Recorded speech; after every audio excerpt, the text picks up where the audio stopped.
Selamat datang kembali. Kita langsung saja ya. Kita dalami materi kali ini.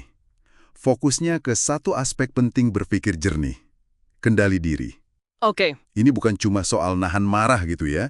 Tapi lebih ke kemampuan menguasai rasa takut, keinginan, ya emosi-emosi lain lah. Betul, betul. Kekuatan inti gitu buat melawan reaksi otomatis atau bawaan kita yang kadang, ya gitu deh, nggak membantu. Mari kita bedah bareng. Ya, ini fundamental banget. Karena kan emosi itu ya bagian alami dari manusia. Nggak bisa dihilangkan. Iya kan? Tapi, tanpa kendali diri, emosi ini bisa gampang banget membajak logika kita. Kendali diri itu yang kasih jeda. Ruang penting antara stimulus sama respons kita. Jeda itu ya. Jadi nggak langsung gas? Iya, betul. Jadi kita bisa pakai akal sehat dulu, nggak cuma naluri aja yang jalan. Oke, materinya mendefinisikan kendali diri ini sebagai kemampuan menguasai ketakutan, keinginan, dan emosi.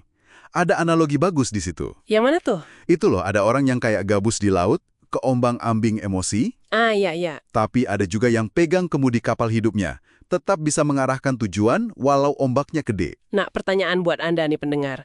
Anda lebih merasa kayak gabus atau nahkoda sekarang? Itu refleksi yang bagus. Dan mekanismenya gimana? Ya itu tadi, soal menciptakan jarak. Jarak psikologis maksudnya. Iya, jarak antara diri Anda dan emosi yang lagi muncul. Coba lihat emosi itu kayak, objek luar aja gitu. Dia nggak punya kuasa kecuali Anda kasih.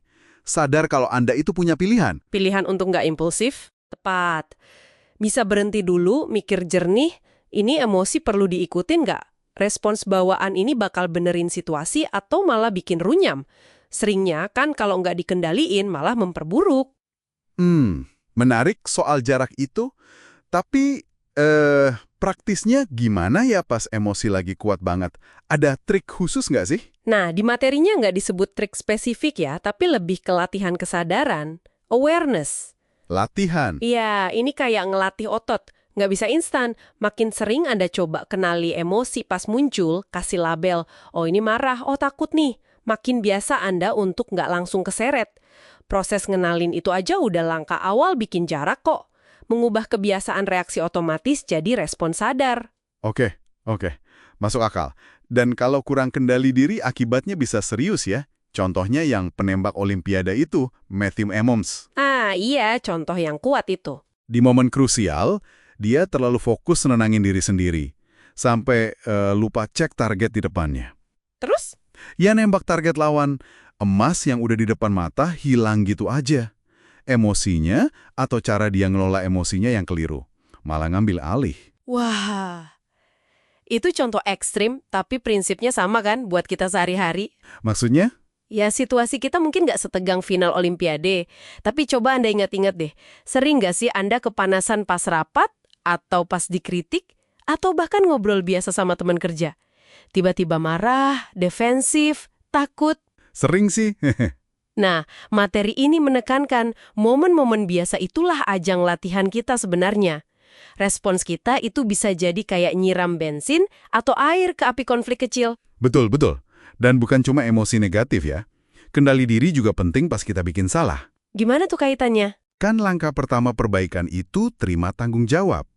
Itu susah kalau ego atau malu emosi juga kan yang nguasain. Oh iya, kendali diri bantu nahan ego biar bisa lihat objektif. Nah, terus kendali diri juga penting buat jalanin keputusan yang udah kita buat secara rasional. Contohnya yang Ulysses itu ya? Iya, yang minta diikat ke tiang kapal biar nggak tergoda nyanyian Shiren, dia tahu kelemahannya. Jadi dia proaktif, bikin komitmen sama keputusan rasionalnya. Semacam kontrak sama diri sendiri lah ya, biar nggak belok pas ada godaan. Jadi kalau kita tarik benang merahnya nih, kendali diri itu bukan jadi robot tanpa rasa, bukan itu. Bukan sama sekali. Tapi lebih ke gimana kita merespons emosi yang muncul itu. Milih tindakan pakai akal sehat, bukan kebawa arus reaksi otomatis. Tepat, mengambil alih kemudi kapal hidup Anda, itu intinya.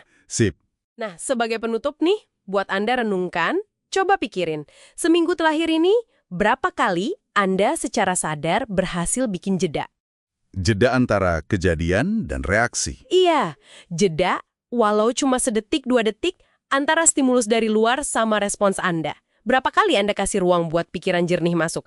Bukan malah ngebiarin autopilot, emosi, atau kebiasaan lama yang jalan. Pertanyaan bagus. Apa ya kira-kira bedanya nanti kalau Anda bisa lebih sering lagi bikin jeda sadar itu dalam keseharian? Coba direnungkan.